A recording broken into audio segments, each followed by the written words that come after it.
Okay, so welcome back to another edition of Carrie's Gardening Channel.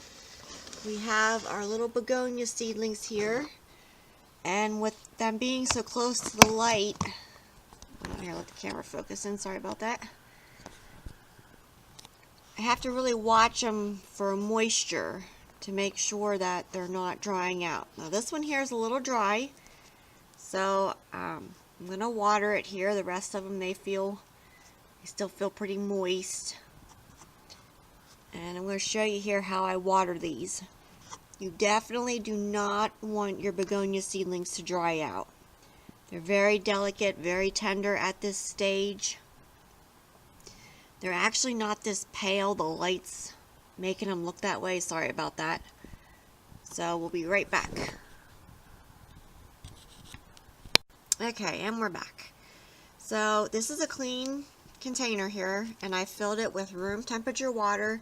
You want to always make sure when you water any begonia, whether it's little or bigger, that you use room temperature water. If you use cold water, you're going to shock them and it's going to hurt them. So we definitely don't want to do that.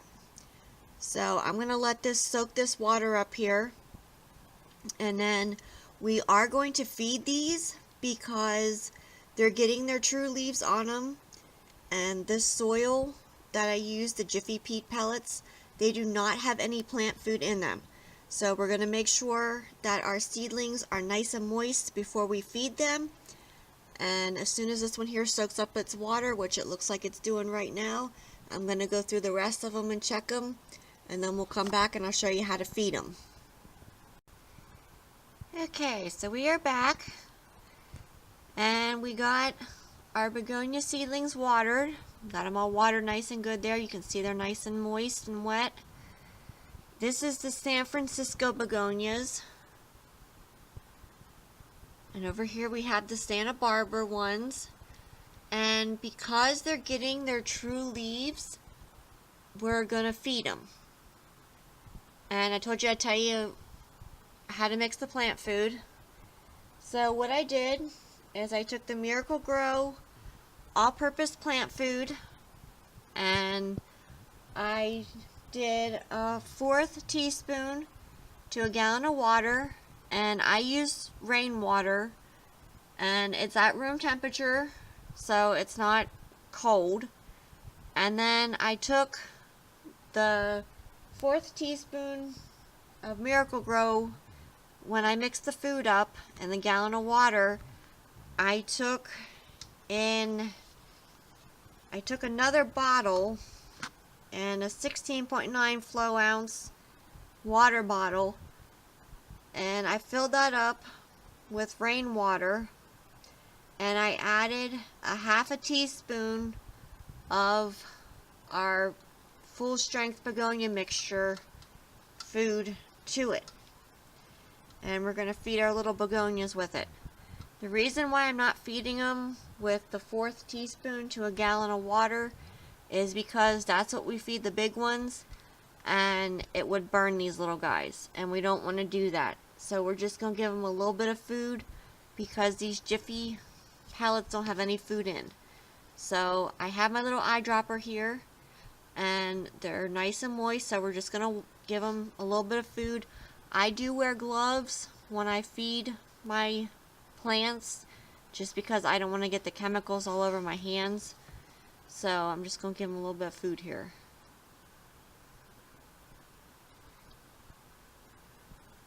I did about 2 drops. Whoops, wasn't supposed to do that. I gave them about 2 drops per seedling, per pellet here. And then after I get them all fed, because it's a little hard to feed holding the camera, sorry, we'll come back then and I'll tell you a little bit more info. Okay? Okay, so we're back here. We fed all of our little begonia seedlings, and if there's any extra water laying in your tray, you want to make sure that you get that off of there. So I noticed on some of these that they're starting to get some algae growing on them. Now we don't want that, so I got a little toothpick here, and we're going to gently remove the algae from them. I know I've heard people say, and I've had this happen before, about mold growing on them. I'm not having that issue this year. I don't really know what it's from. I try and, you want to make sure that the water, your container that you have for your water and everything is all clean. I think that has something to do with it. So we're just going to gently scrape, this algae off of here because we don't want it to hurt our seedlings. So I'm just gently scraping it off. And another thing, when you feed your begonias, if you have any that, they happen to just kind of fall over a little bit, very gently, you can pick them up, like, put them back over. You can use a toothpick if you want, or if you're, very gentle, you could use your hand too. So I'm just trying to get rid of all this algae from here because I don't want it to hurt any of my seedlings here. So we're just going to scrape this stuff off here, and we're going to get rid of it. I'll get rid of it then out of there. Like this one here is right around the seedling. This is going to be very tedious because we do not want to hurt our little seedlings here.